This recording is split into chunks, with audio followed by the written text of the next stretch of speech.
വെറും 10 മാസം കൊണ്ട് പിണറായി വിജയൻ ഡയറക്ടർ സ്ഥാനത്ത് നിന്നും മാറ്റിയ ഗുപ്തയ്ക്ക് മുന്നിൽ ഇനി പിണറായി മുട്ടിടിച്ചു നിൽക്കും. കാരണം മുഖ്യമന്ത്രിക്കും കുടുംബത്തിനുമെതിരെ ഒരു ഡസൻ കേസുകൾ ഇഡിക്ക് മുമ്പിൽ പെൻഡിംഗിലാണ് ഉള്ളത്.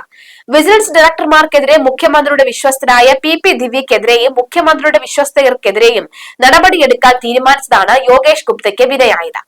അഗ്നിരക്ഷാ മേധാവി DGP യോഗേഷ് ഗുപ്തയ്ക്ക് കേന്ദ്ര ആഭ്യന്തര മന്ത്രാലയം ആവശ്യപ്പെട്ട ക്ലിയറൻസ് സർട്ടിഫിക്കറ്റ് നൽകാതെയാണ് സംസ്ഥാന സർക്കാർ പകരം വീട്ടുന്നത്.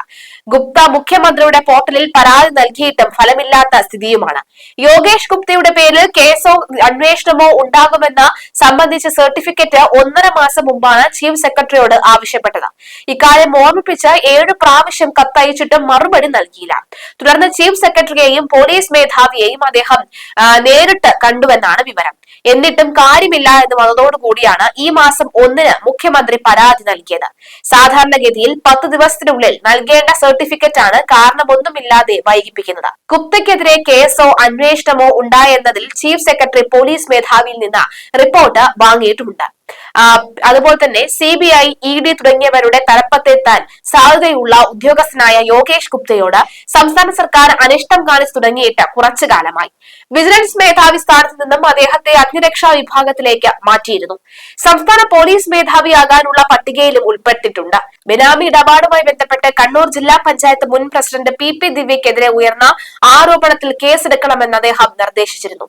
1.5 മാസത്തിനു ശേഷം പുതിയ പോലീസ് മേധാവി വരാതിരിക്കെ അപ്രതീക്ഷിതമായി IPS തലപ്പത്തുണ്ടായ മാറ്റത്തിന്റെ കാരണം എന്താണെന്ന ചർച്ച മാറുകയാണ്. വിജിലൻസ് ഡയറക്ടർ യോഗേഷ് ഗുപ്തയെ ആ സ്ഥാനത്ത് നിന്നും മാറ്റാൻ വേണ്ടി നടപ്പാക്കിയ സ്ഥലം മാറ്റം എന്നാണ് പ്രചരിക്കുന്നത്. വിജിലൻസിൽ മികച്ച പ്രകടനം നടത്തുകയും സർക്കാരിന്റെ വിശ്വസ്തനായി അറിയപ്പെടുകയും ചെയ്ത യോഗേഷ് ഗുപ്തയെ മാറ്റിയതിന് പിന്നിൽ പല കാരണങ്ങളാണ് കേൾക്കുന്നത്.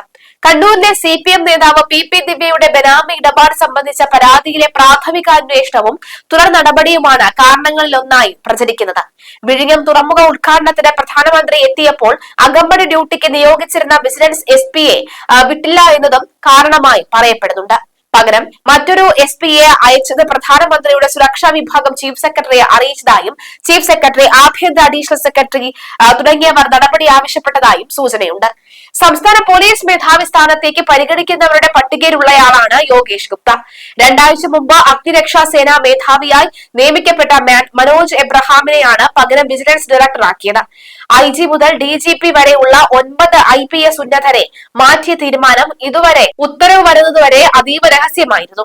9 മാസം മുൻപ് മാത്രമാണ് യോഗേഷ് ഗുപ്ത വിജിലൻസ് മേധാവിയായത്.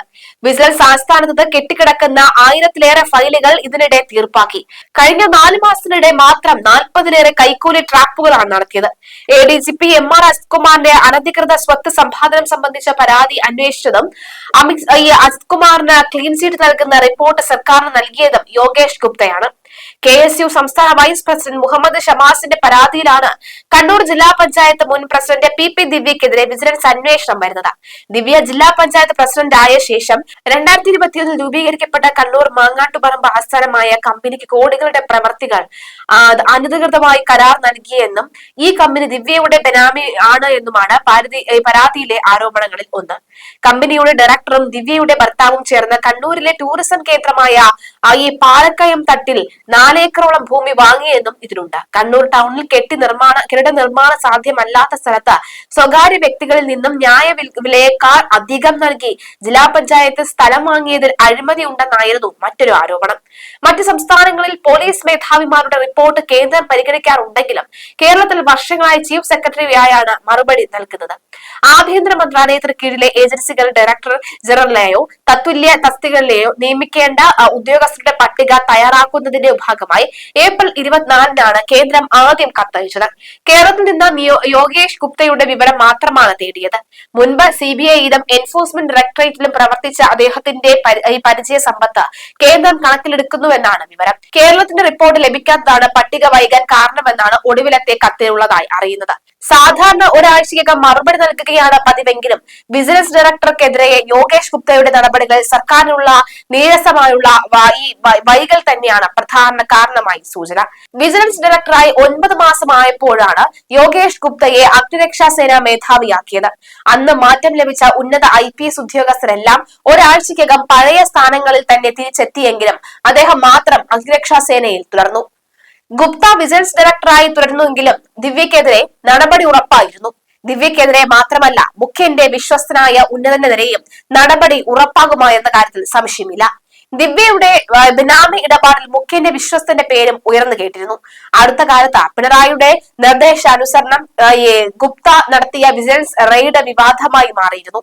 സംസ്ഥാന സർക്കാരിന്റെ നിർദ്ദേശാനുസരണമാണ് സംസ്ഥാന വിജിലൻസ് ഡയറക്ടർ യോഗേഷ് ഗുപ്ത കേന്ദ്ര സർക്കാർ ജീവനക്കാരുടെ വസതിയിൽ റെയ്ഡ് നടത്തിയത്.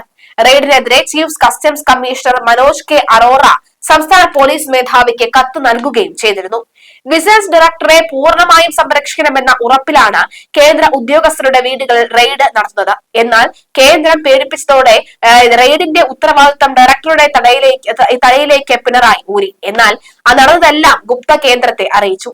കേന്ദ്ര ജീവനക്കാർ സംസ്ഥാനത്ത് നടക്കുന്ന അഴിമതികളിൽ അന്വേഷണം നടത്താൻ മുഖ്യമന്ത്രി തന്നെയാണ് വിജിലൻസ് നിർദ്ദേശം നൽകിയത്.